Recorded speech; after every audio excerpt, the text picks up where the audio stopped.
Muito obrigada, Dr. António Melo Gouveia, por ter aceitado este nosso convite para trazer a sua perspectiva da farmácia hospitalar neste contexto atual da oncologia nacional. E para além da sua larga experiência no contexto hospitalar, o Dr. António Melo Gouveia é membro da Comissão de Avaliação do Medicamento Infarmed e foi presidente do Conselho do Colégio de Especialidade da Farmácia Hospitalar da Ordem dos Farmacêuticos. Muito boa tarde. Boa tarde. Obrigada por estar aqui connosco e eu começava por lhe perguntar, já que estamos ainda no arranque do ano, se 2022, no seu entender, pode ser visto de alguma forma como um ano de viragem, sobretudo no que diz respeito à gestão farmacológica e até à otimização das terapêuticas das doenças oncológicas. Em que áreas poderemos dizer que estamos a evoluir em passos seguros? Eu não usaria o termo ano de viragem, porque acho que tudo isto tem um certo contexto gradual. Ou seja, as coisas vão evoluindo, vai-se sabendo mais sobre o funcionamento do corpo humano e do cancro e vão-se encontrando alvos terapêuticos e vão-se encontrando medicamentos para esses alvos terapêuticos. Digamos que neste ano de 2022, o que é que haverá de alguma forma de especial? Estamos a recuperar de uma pandemia, o que quer dizer que há muitos doentes, que eventualmente têm saído nas notícias, não sou eu que o sei, mas aparentemente haverá situações de doentes apanhados mais tarde na doença, e em termos das terapêuticas há um conjunto de áreas que se começaram, que se têm vindo a desenvolver e que neste momento têm um impacto cada vez maior no resultado da terapêutica da doença. Eu julgo que uma área que é incontornável é a área da dita imunoterapia, ou seja, anticorpos que mexem diretamente com o funcionamento do sistema imunitário, chamados anti-PD1 ou anti-PDL1, que são coisas que começaram a aparecer em 2014, 2015 e que gradualmente foi sendo demonstrada a sua vantagem num conjunto maior de patologias, assim como foi sendo consolidada a sua utilidade nas primeiras patologias em que foram investigados. Em áreas como, por exemplo, o melanoma maligno, o câncer do pulmão, algumas doenças hematológicas.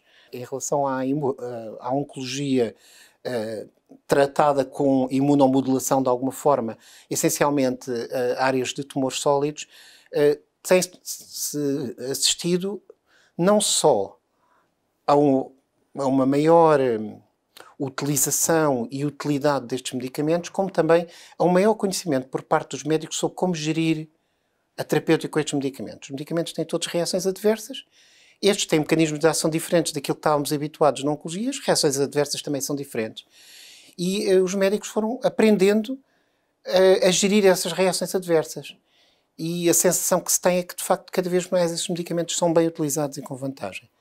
Outra área que eu acho que eu citaria 3 áreas que me parecem relevantes.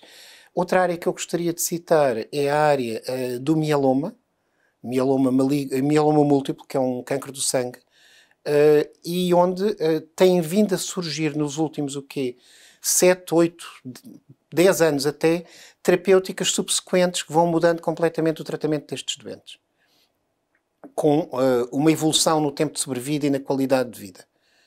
E eu, a este propósito, diria que em oncologia as coisas, se calhar, são mais simples que outras doenças, porque é muito fácil perguntarmos a nós próprios o que é que pretende um doente com cancro.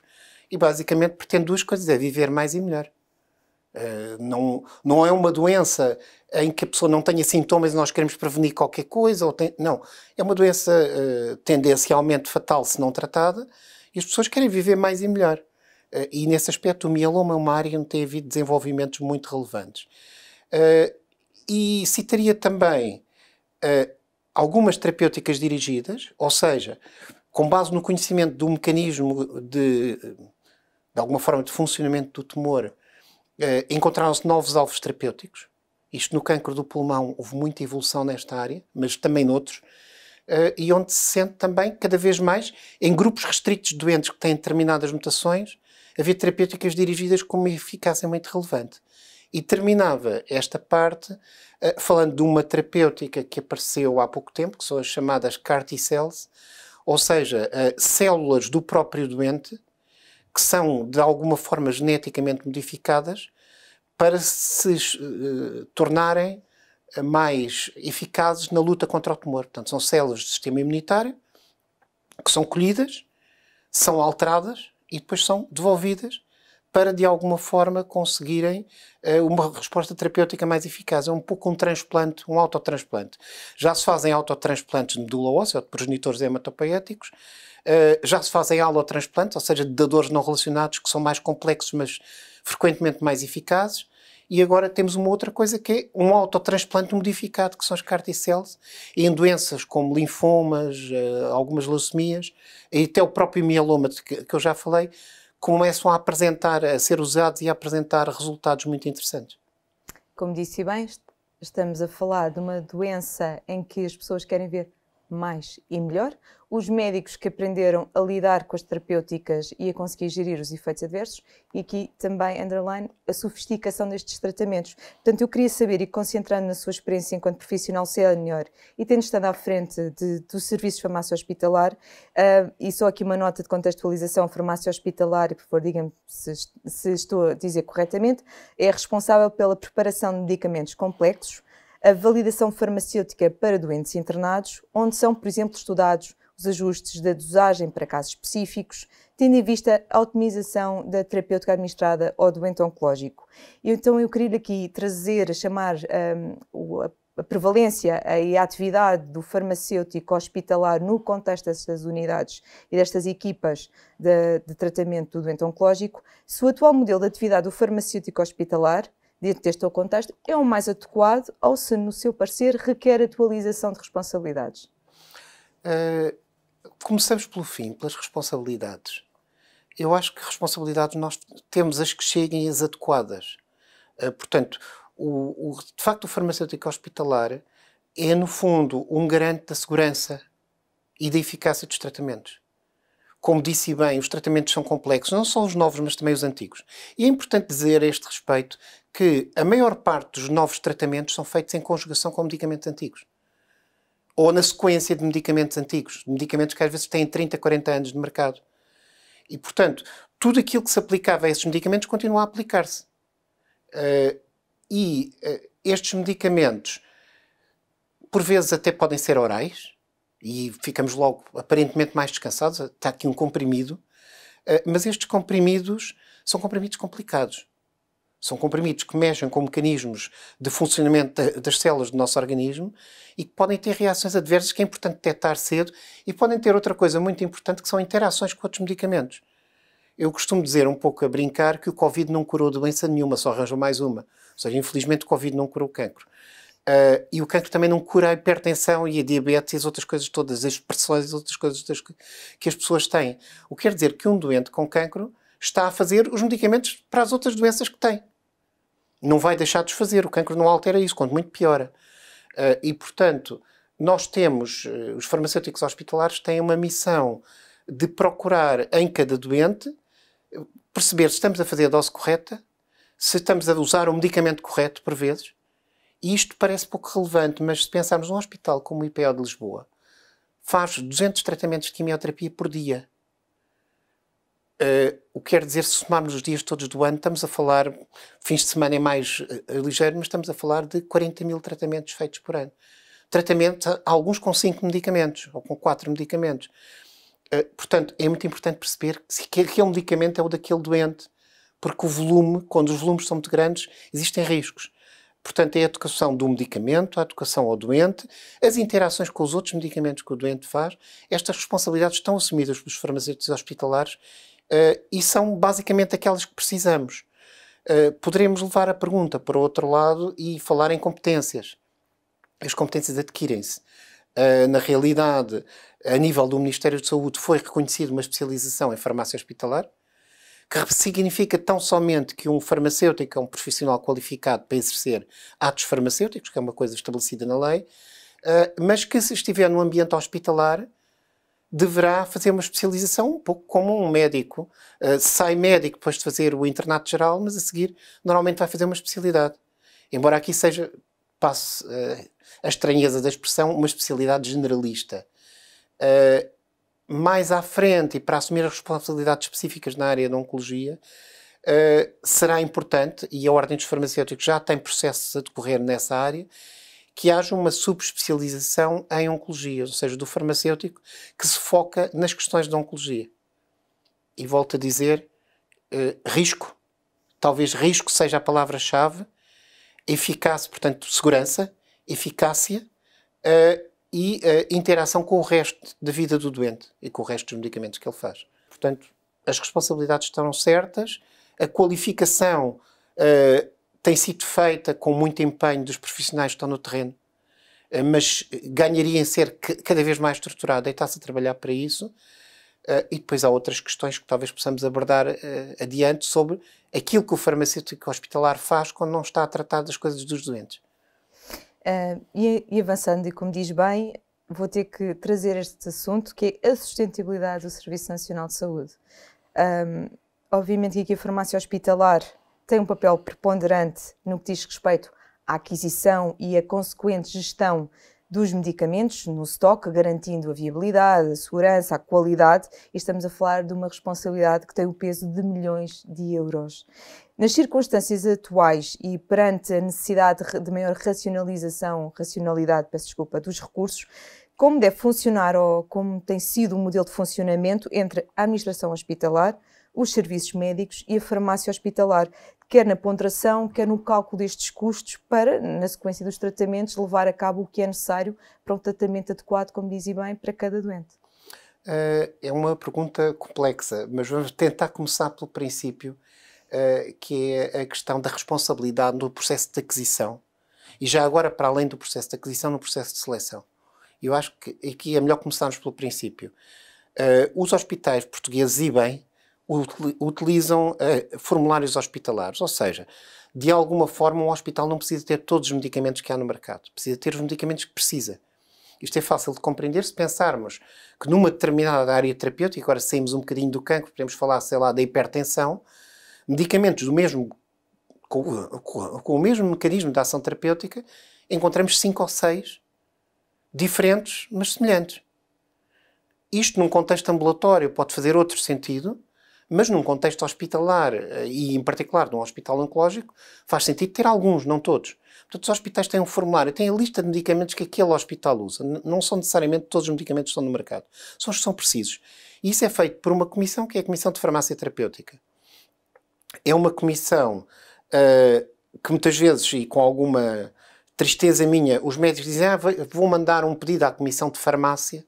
Não é a Comissão de Farmácia, é a Comissão de Farmácia Terapêutica, é presidida pelo diretor clínico ou por um seu adjunto. É, no fundo, um ponto, e pegando já noutra parte da sua questão, um ponto onde médicos e farmacêuticos, em números iguais, portanto, o pressuposto de uma Comissão de Farmácia Terapêutica é ser presidido pelo diretor clínico com o seu adjunto e ter um número igual de médicos e farmacêuticos, vão precisamente discutir a utilização de medicamentos.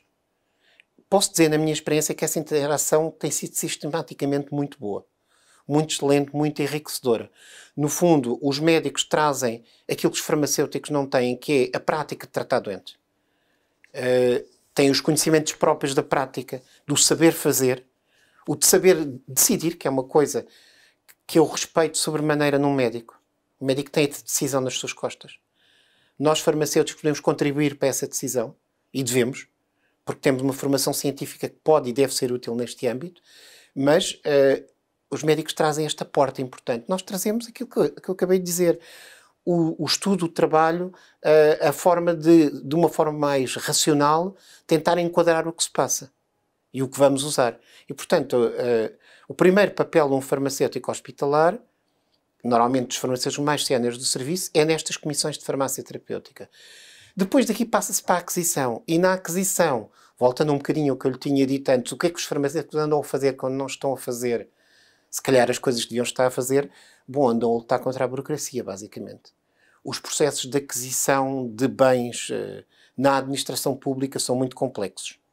São muito complexos, são pesados, são processos administrativamente rígidos, embora tenham os seus mecanismos de escape, e que exigem muito esforço para que esses processos sejam compatíveis com a vida dos doentes.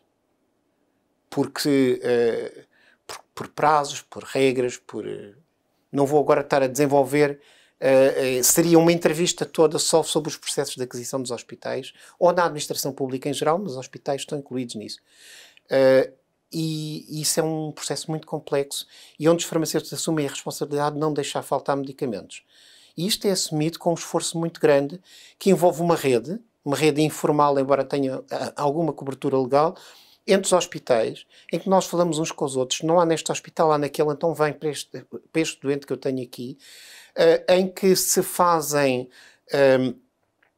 um processo que chega para decisão na farmácia, se necessário é despachado em horas ou em minutos, se for compatível com a complexidade da coisa. Portanto, fazemos um esforço titânico para, neste enquadramento administrativo complexo, garantir que os medicamentos não faltam. É um bocadinho um trabalho silencioso que só se daria conta se nós não estivéssemos lá, nós farmacêuticos hospitalares. E sem o qual, eu costumo dizer aos estagiários que passam pelos serviços onde estou, é tudo muito interessante, a nossa intervenção clínica é fundamental, como eu disse no princípio. Mas se os medicamentos não chegarem aos doentes, ninguém nos liga nenhuma. Somos só incompetentes. Tendo havido essa identificação da burocracia para chegar aos medicamentos, ou ver os recursos dos medicamentos, não há formas de agilizar ou que estejam em preparação, alguma forma que possam exercer farmacêuticos hospitalares, algum tipo de pressão, mudança de protocolos? Eu julgo que todas as pessoas que trabalham nos hospitais, e há bocadinho na sua pergunta falou também na administração, e a minha experiência com as administrações também é muito positiva. A maior parte dos administradores hospitalares que eu conheci, para não dizer todos, não estou a lembrar de nenhum, mas se calhar existem, que não, com quem não fosse possível ter um diálogo frutuoso, têm a noção disto e fazem o possível para resolver isto. Administradores das compras, dos serviços financeiros, do Conselho de Administração. É uma percepção que existe nos hospitais. Aliás, publicamente, membros da Associação de Administradores Hospitalares têm vindo falar nisto. É um problema que é sabido. E, portanto, as pessoas que estão no terreno, com certeza que estão a fazer tudo para que isto se simplifique. Eu não usei o termo burocracia, usei o termo peso administrativo, e é importante dizer que parte da legislação da compra pública, ou uma parte significativa, não é portuguesa, é europeia. A forma como os outros países lidam com isso é variável. Sei que há problemas que são comuns, pois há umas especificidades nacionais, talvez compliquem um bocadinho mais as coisas, mas isso são outros 500. Mas, de facto, o esforço existe e é um esforço das equipas que estão nos hospitais, pelo menos na minha experiência. Quero fazer uma pergunta e voltando a algo que já mencionou, em que diz que as terapêuticas que estamos a usar no tratamento oncológico, de uma forma geral, é uma combinação de fármacos que já existem há bastante tempo, são possivelmente o standard of care, que já existem no mercado há bastante tempo, uma combinação com novas terapêuticas que aí estão. Estão identificados de onde vem o peso do custo em oncologia? Quais são esses pontos? Muito claramente é só das terapêuticas novas. Se eu disser que numa despesa de 60 milhões de euros, 58 são terapêuticas aprovadas nos últimos 5, 6, 7 anos. 58 milhões. 90 e tal % são terapêuticas novas. O custo dos medicamentos novos não tem qualquer proporção com o custo dos medicamentos que se utilizam para todas as terapêuticas nos hospitais. Portanto, não... Aliás, nos análises que eu fazia enquanto diretor de um serviço hospitalar, aquilo que eu percebia muito claramente é que o custo das terapêuticas, digamos, convencionais será uma má palavra, das terapêuticas mais antigas, aquelas que normalmente já têm genéricos ou que são tão antigas que nem o conceito de genérico se aplica, tem vindo a não subir ou às vezes a descer. O custo da despesa é tudo terapêuticas novas.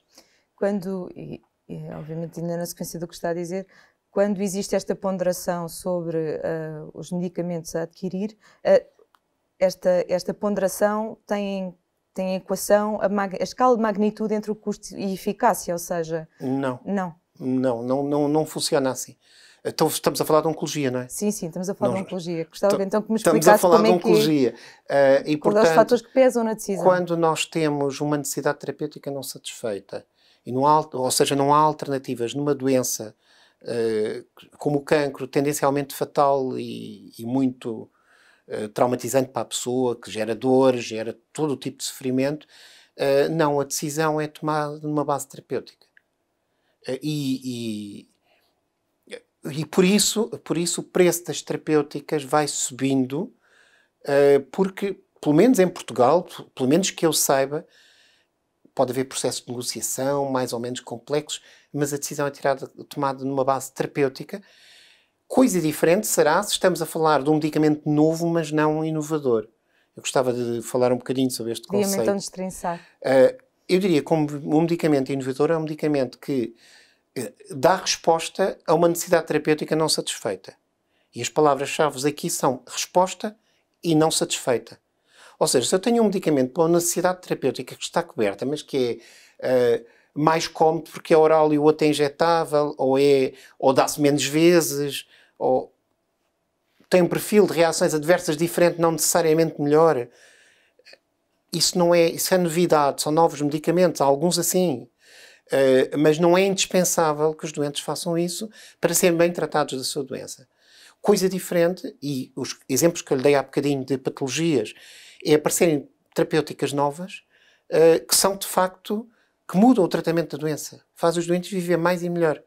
Portanto, sempre que há a percepção de que um medicamento é necessário para um doente viver mais e melhor, na minha experiência, falo só daquilo que sei, não, poderão haver outras experiências diferentes e não sou eu, não tenho o conhecimento todo, na minha experiência não tem sido fornecido aos doentes, tem feito tudo para obter os medicamentos para os doentes em tempo.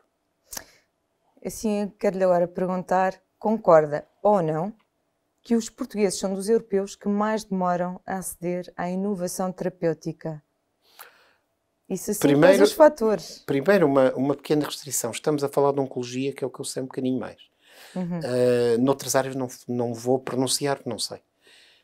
Não tenho essa experiência. Em oncologia, inovação terapêutica, no contexto que eu disse, não concordo. Há processos de avaliação de tecnologias em saúde, depois gostava de falar um bocadinho sobre isto, se me permitir. Há processos de avaliação de tecnologias em saúde que demoram o seu tempo, mas também há mecanismos de acesso durante esses processos que permitem dar resposta às situações que aparecem. Há mecanismos de acesso até antes da aprovação de um medicamento. Na minha experiência, muitas vezes fomos buscar medicamentos que não estavam ainda aprovados na Europa, porque não havia mais nada, não havia nenhuma opção e havia dados credíveis. Agora, e aqui era esse parênteses que eu queria fazer sobre o acesso aos medicamentos e a importância dos medicamentos.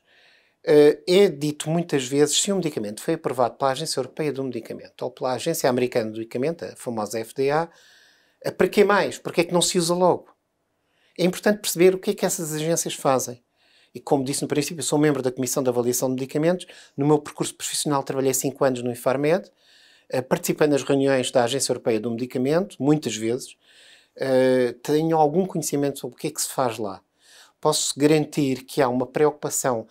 A Agência Europeia do Medicamento foca-se em 3 parâmetros. E a americana é a mesma coisa, mas vamos falar daquilo que temos, que é relevante para nós, que é a Agência Europeia do Medicamento.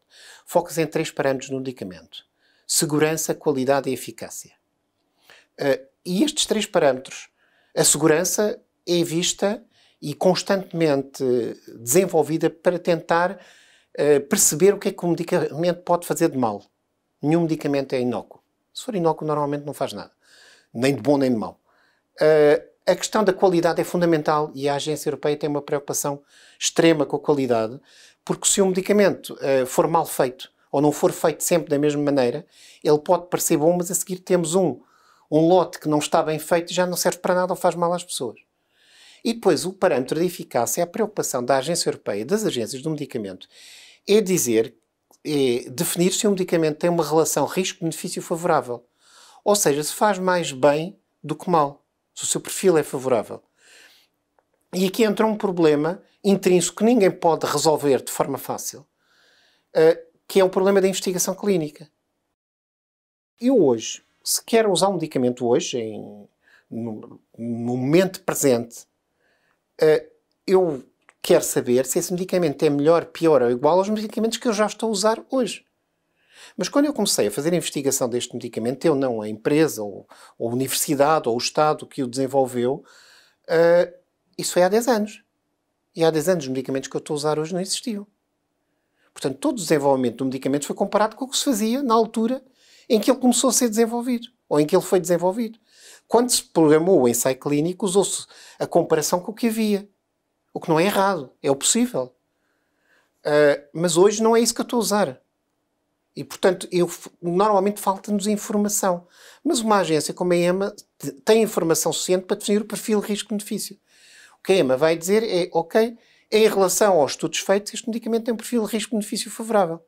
Há muitas nuances nisto, por vezes, e há até alguma crítica em relação à EMA, e como digo, estou a falar daquilo que sei um bocadinho mais, da FDA sei pouco, sobre aceitar estudos muito incipientes, mas muitas vezes a EMA dá aprovações condicionais, porque se eu agora tenho um medicamento que é a única alternativa numa doença que já estão esgotadas as alternativas todas e que aparentemente funciona, então se calhar eu dou-lhe uma aprovação condicional e permite que esse medicamento seja usado, apesar de não saber se ele funciona melhor que as outras coisas, porque não há mais nada, e depois peço à empresa que me dê o resto de estudos. Se formos ao portal da EMA, há N medicamentos para o cancro que têm estas condições, chama-se aprovação condicional.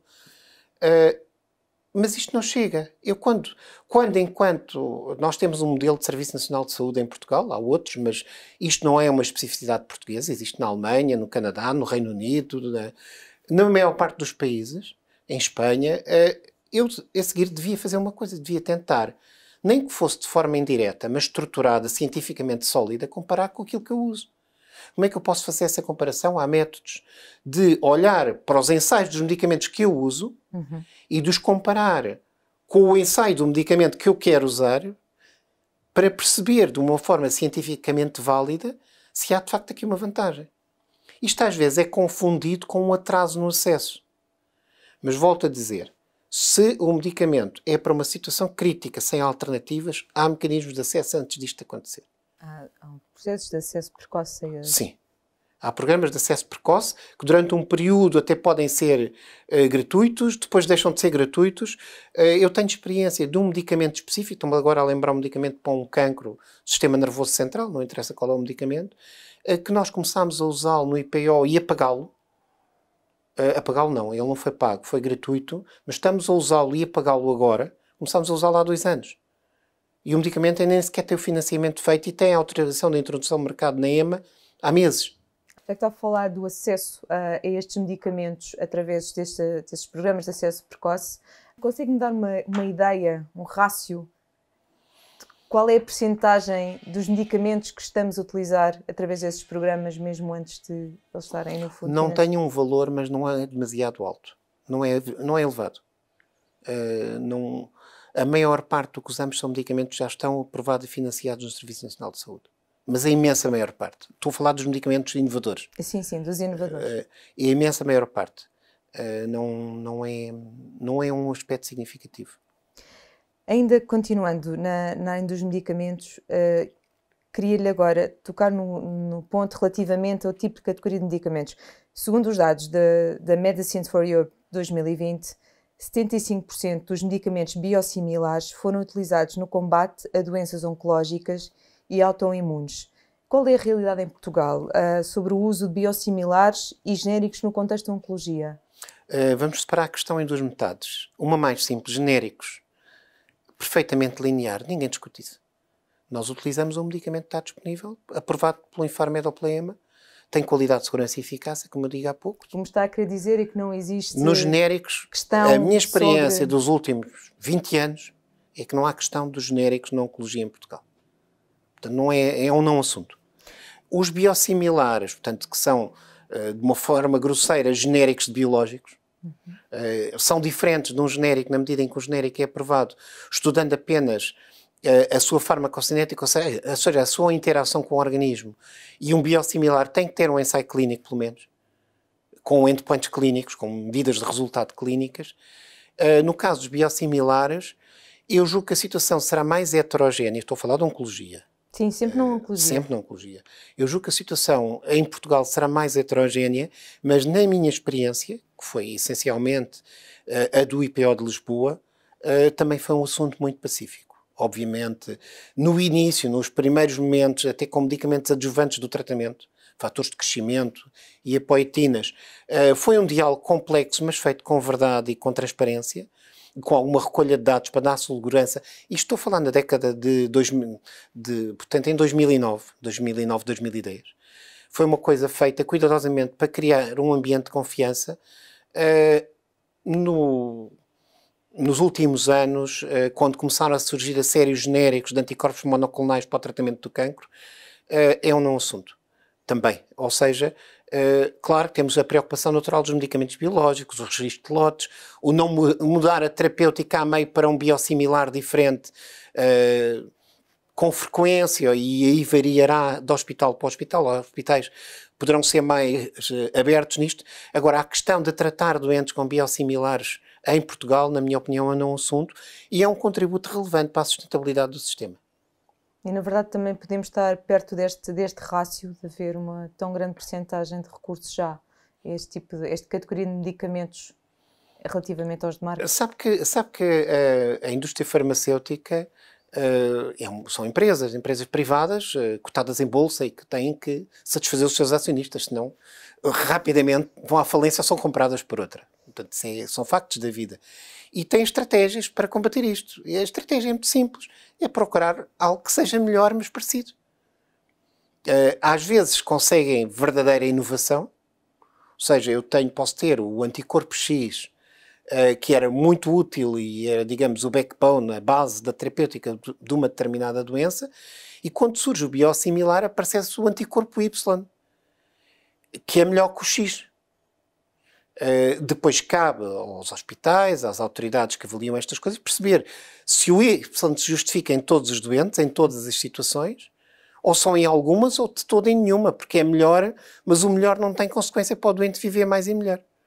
Portanto, há todo aqui um leque de coisas, mas na realidade o que nós temos conseguido, fazendo um pequeno parênteses, antes de haver biosimilares, quando só havia genéricos, e os biológicos eram, digamos, eternos, ou seja, eternamente sob patente, havia uma parte do mecanismo natural de erosão de preços que não acontecia. Os biológicos eram sempre caros. A partir do momento em que aparece o mecanismo dos biosimilares, estes medicamentos entraram no processo de erosão de preços normal que se aplica a qualquer medicamento, com as suas condicionantes, que devem ser respeitadas, mas sem grande diferença. Agora, naturalmente, aquilo que aparece novo tem sempre preços mais altos. Isso é uma regra comum a todas as áreas da economia. E agora queria voltar outra vez a um ponto que já tocou no início, que é, e dada a sua experiência no Conselho do Colégio de Especialidade de Farmácia Hospitalar, além dos farmacêuticos, ir às novas gerações e ir à formação das novas gerações. Como é que vê as novas gerações desta especialidade na farmácia hospitalar, mas no contexto oncológico? Eu vou responder à sua pergunta, mas vou fazer um parênteses. E voltando um bocadinho a uma coisa que eu disse há bocadinho, que eu disse no início da entrevista, os farmacêuticos hospitalares, os farmacêuticos que vão para a farmácia hospitalar, porque há muitas saídas profissionais para farmacêuticos, indústria farmacêutica, farmácia comunitária, marketing farmacêutico, análises clínicas, aqueles que vão para a farmácia hospitalar normalmente querem envolver-se no tratamento dos doentes. E normalmente são atolados num mar de procedimentos administrativos que têm que resolver, sem os quais nada funciona, não conseguem fazer mais nada. E isto aplica-se àquilo que é o farmacêutico hospitalar hoje. É um profissional com um potencial imenso, mas está amarrado a processos pesados que não o deixam fazer aquilo que podia estar a fazer, e que a certa altura tende, com qualquer profissional, a acomodar-se, a dizer, ok, se eu não consigo, mas tenho que resolver isto, se não resolver isto não se passa nada, então vou resolver isto, é a minha vida, é isto que eu vou fazer. E é fácil ver como é que isto se liga às novas gerações. E também fazendo outro parênteses, que é um parênteses generalista, durante 20 anos, em Portugal não foi reconhecida a necessidade de uma formação, quase 20 anos na prática, ainda está a decorrer, de uma formação complementar para um farmacêutico hospitalar. Portanto, no século passado, havia uma carreira na administração pública, técnicos superiores de saúde com o ramo de farmácia, em que os farmacêuticos que entrassem para essa área tinham uma formação on the job, uma especialidade, se quiser, de 3 anos, com tutela e com um programa definido e com um exame de saída. Isso, de alguma forma, desapareceu com a emergência dos hospitais empresa e com a extinção desses processos na prática, embora não na lei. E durante 20 anos as pessoas não tiveram este enquadramento. Ressuscitou uma carreira farmacêutica no Serviço Nacional de Saúde, e aqui também outro parênteses dentro do parênteses, só no Serviço Nacional de Saúde, o que é pena, Porque há farmacêuticos hospitalares noutros sítios, nos hospitais privados, nas Forças Armadas, nos hospitais sociais, do setor social, que têm as mesmas responsabilidades e a mesma necessidade de enquadramento. E não estou a falar de aspectos sindicais, estou a falar de formação e qualificação. E que não têm ainda esse enquadramento, e é importante que o venham a ter. E que se perceba que a saúde não é só o Ministério da Saúde, embora em Portugal, naturalmente, seja a maior parte do processo. Mas fechando este parênteses dentro do parênteses, voltava à sua questão. As novas gerações, para virem para a farmácia hospitalar, precisam perceber que as suas expectativas não são goradas. Como é que percebem isso? Existindo o tal processo formativo, aquilo que agora se chama residência farmacêutica, mas que está legislada, está, digamos, a avançar o processo. Nos últimos 4 anos esteve a avançar, mas dá para perceber que se passaram 4 anos é que não avançou muito depressa. E que talvez, no ano que vem, se concretize com os primeiros residentes.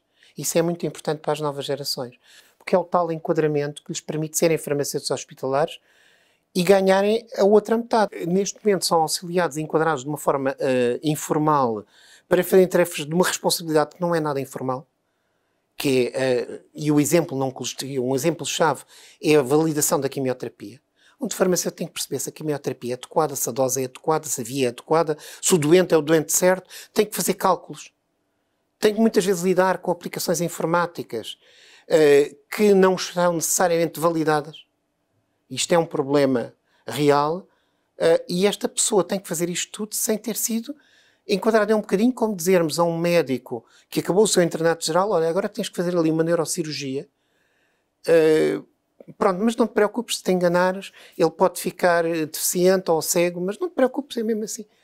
Claro que não é isto que acontece. Eu estou um bocadinho a fazer humor com uma coisa muito séria, mas acho que é uma maneira de perceber que estas pessoas, as novas gerações, precisam ser enquadradas de uma forma correta. Está tudo legislado, está tudo em processo, espero que avance.